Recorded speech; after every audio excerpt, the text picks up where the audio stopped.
It is time for Consumer Talk. Wendy Knowler is with us in studio today, tackling a couple of listener queries around the quality of the Disney Plus streaming offering, not the quality of the programming itself, again, rather the difficulties some are encountering in actually viewing that content. We were all so excited when Disney Plus announced their launch about 3 months ago, and I've been watching some of their content. I haven't had a lot of TV viewing time in the last few months, but I have watched a couple of the Marvel movies, and there's great Star Wars content on that platform. It's a really lovely offering.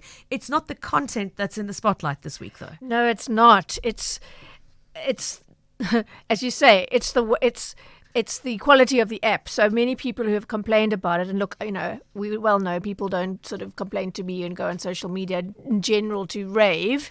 They feel motivated to have their say when they're not happy. So I have no way of knowing what percentage of people are having, of those who signed up 3 months ago or since, how many of them are having these problems. But the complaints are mainly around constant buffering. Even those that say, I've got high-speed Wi-Fi, it's just not working for me. So a couple of comments that I picked up on Twitter. Josh said, buffering, low resolutions on most devices, no Dolby / Atmos vision, no downloadable content. We have load shedding. Mallory said, the app does not work. Why do I have to restart it and my device, etc., to watch one episode? It's just so much work to watch one thing. Andrew Fraser, who's a well-known techie and commenting on these things, we've had him on the show in the past, he said, this is the solution which Disney Plus have for streaming issues, evidently, because he got this email. I can only understand your frustration and completely get where you are coming from. So at this stage, the only thing I can suggest is, seeing that your subscription ends tomorrow, you can opt not to renew the subscription and resubscribe once we have officially resolved the issue. So there's an acknowledgement that there is an issue. Some said they'd been offered a refund on their remaining subscription term. So you can subscribe for a month or a special offer for a year paid up front if they cancelled, but they wanted a full refund due to their streaming issues from day one, and that's certainly what the Consumer Protection Act would support. Another one just in on our WhatsApp saying, I'm very glad to hear you discussing Disney Plus's performance. The content is okay and seems to be increasing, but the interface isn't great. I've watched shows drop off and are difficult to watch. As for the speed, some nights it's ridiculously slow and unusable. I haven't had issues with Netflix, YouTube or Showmax streaming, and I have a decent 50 meg fiber line. Their technology to compress and deliver the video is nowhere close to what Netflix is doing. And that's a comment from Sean That's P. a very well worded on one. the WhatsApp Thank you, line. Sean. Thanks, Sean, for phrasing it so well. Wendy, I know you've been in conversation with Disney asking for some answers, and they've sent you a statement they would like shared. So let's start there, and they then we'll want it delve shared in full into the individual questions. Let's take a listen, okay? So the bit they've wanted to be expressed or shared in full, it goes like this. Our team is committed to delivering a best-in-class streaming experience for all subscribers of Disney Plus. We've seen great interest from our customers using the service and streaming shows and movies from our iconic brands: Disney, Pixar, Marvel, Star Wars, National Geographic, and Star. A small number of our subscribers have experienced some functional and device compatibility issues. We appreciate everyone's patience, and their feedback has been vital as we work to address the issues as quickly as possible. If I were to crit that as a media professional, I will say that's lovely, but where's the sorry? Fair point. Yeah. And then for background, which, that has to be attributed to a Disney spokesman. Okay. The rest is for background. It doesn't have to be attributed. So I'm not quite sure what that means, but it's worth talking about some of that background. So they say the Hotstar team has had success building streaming platforms at scale in India and across the Asia-Pacific region, and has mass appeal in the region. The launch 3 months ago in South Africa is an extension of this.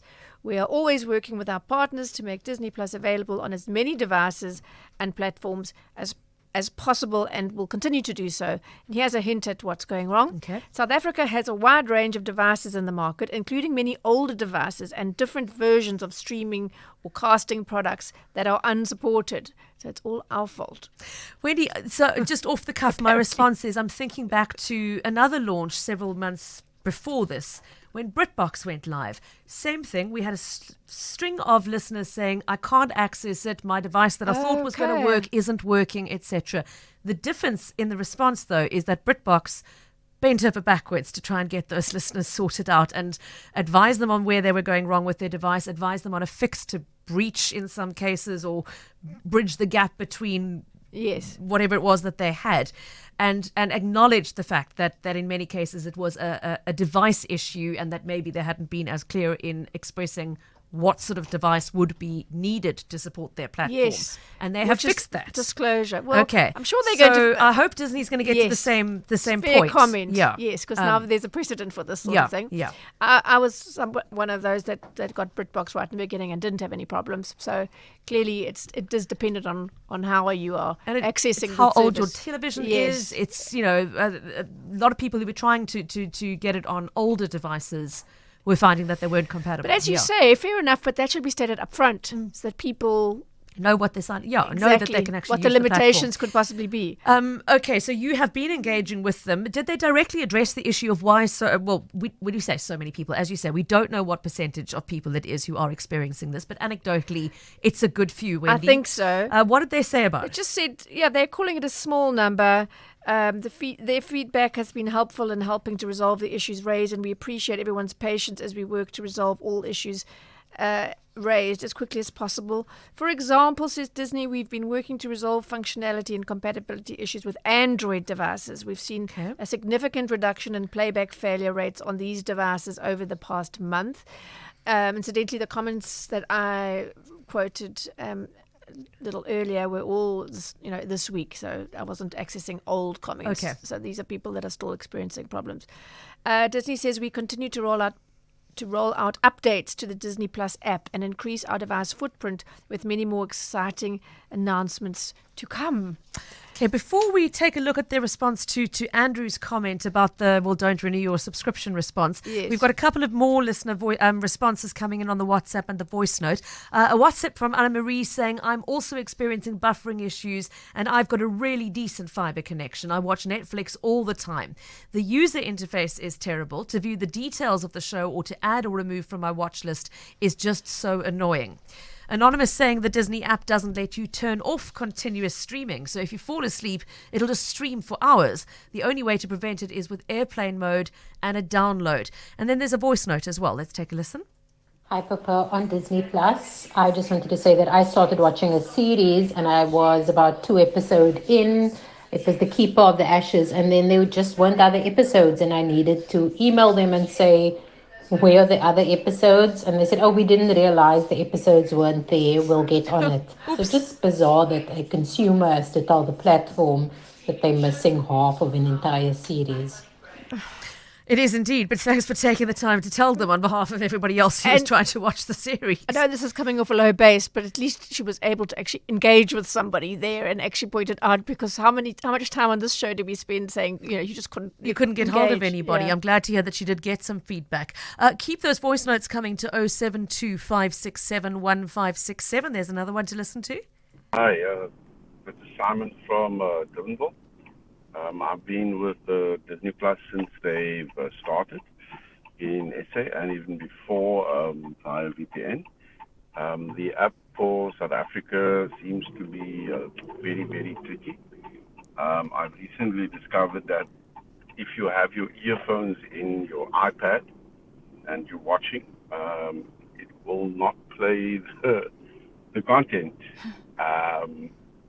And there's a lot of other issues with Apple TV that I use, and it seems that little slight deviations or changes in your usage seems to affect their interface. But I've actually cancelled subscription because I don't like struggling to figure out what's happening with the service. So I've just opted out. Thanks. Simon, thanks for that. We're going to talk about cancellations in just a minute. It is because, unfortunately, it is becoming a key part of this conversation. Wendy, just to go back to the questions that you sent them for response, though, you read out that message from Andrew Fraser, who shared the feedback he'd been given, which I think I made the comment was that it was quite defeatist. They basically said, well, don't renew your subscription until we've sorted it out.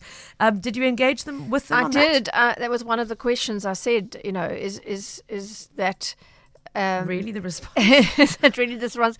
And they said, we roll out updates regularly, and not all of our subscribers are using the latest version of the app. We encourage everyone to check that they have the latest version of the app for the best experience.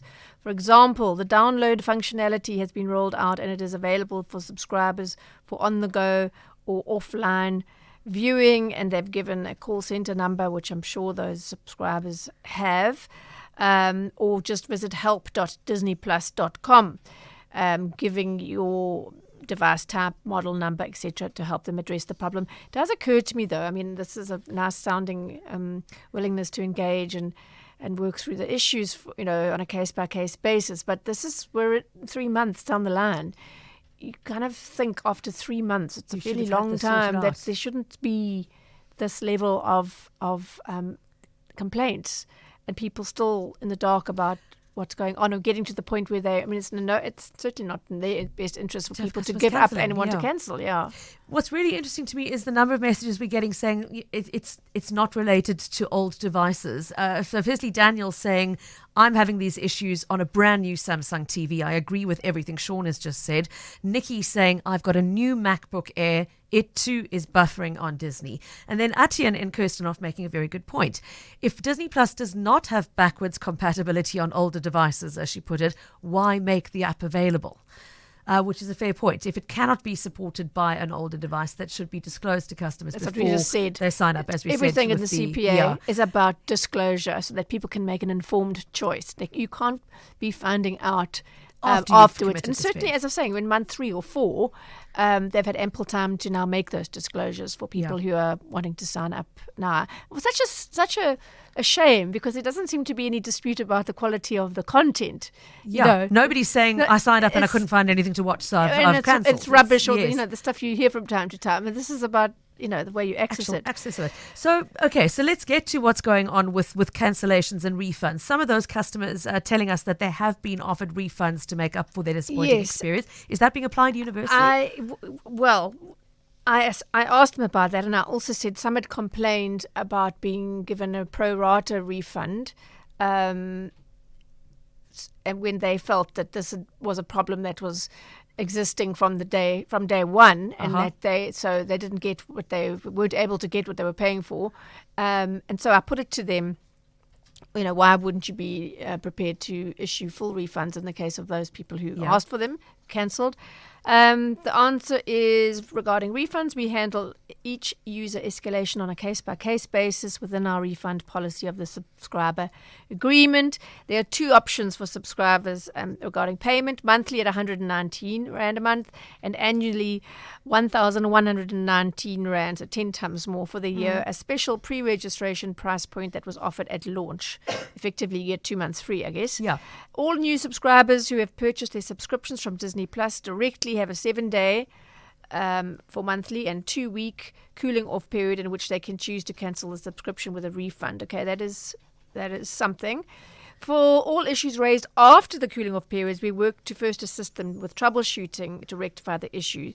For monthly subscribers, for cases where issues persist, we offer a 1 to 2 weeks refund as a gesture of goodwill while the issue is being investigated. And for monthly subscribers, should the issue persist on an ongoing basis and a subscriber requests a refund, we will offer a pro rata refund and cancel the subscription. Yes, so that was an answer to the question, but it's not supported by legislation in this country. If there's a problem from day one, you should be refunding. Yes, you're not from day one. So the Consumer Protection Act gives you an out within the right to cancel for a full refund if goods or services are not fit for purpose within 6 months. You should be able to get a full refund. So it's still within that window for sure. Yes. And also, I mean, to add, if you did take out that discounted annual subscription but cancelled early, then that discount is going to be removed from the pro rata calculation as well. So that needs to be kept in mind. Mandy tweeting to say this has been a problem since day one and Disney knew about it. Mandy's comment is they've just repackaged the Indian tech offering without testing it for local conditions. It affects people with high-tech infrastructure too. This isn't an old device problem. Yeah, and I've heard that from a number of people. I was going to get to that they're saying they just lumped us in with India. and assumed that it would all That you could be just fine. And replicate. if you go back, I'm just trying to find it. If you go back to the original response, they said something to the effect of About the Indian platform. Yes, The they Hotstar said team. it's the Hotstar team has had success building streaming platforms at a scale in India and across the Asia Pacific region, and has mass appeal in the region. The launch 3 months ago in South Africa is an extension of this. So it possibly, some people are suggesting, and this is conjecture, that they just took it and thought it would work here, and it's not fitting in compatible quite as neatly as they thought it would. No, Yeah. but 3 months on, I think they should have been a little bit further down the fix road than they are currently. It's a bit of a wishy-washy response all round, It really. is, I don't see a lot of No, I'm certainly fixed going answers. to. No, I'm certainly going to be going back to them around the. As a consumer journalist, my interest lies in the recourse. So Yes. that pro rata refund thing is problematic. Although you do have to factor in, they do have the right to say, well, then You've utilised some of the service. So. and also, no, not so much that, but we're going to take away the annual discount. the that you discount. But I mean, what you paid is what you paid. So if it's not working, you should get a refund. Get your full in refund, yeah. Lunch with Pippa Hudson. On Cape Talk.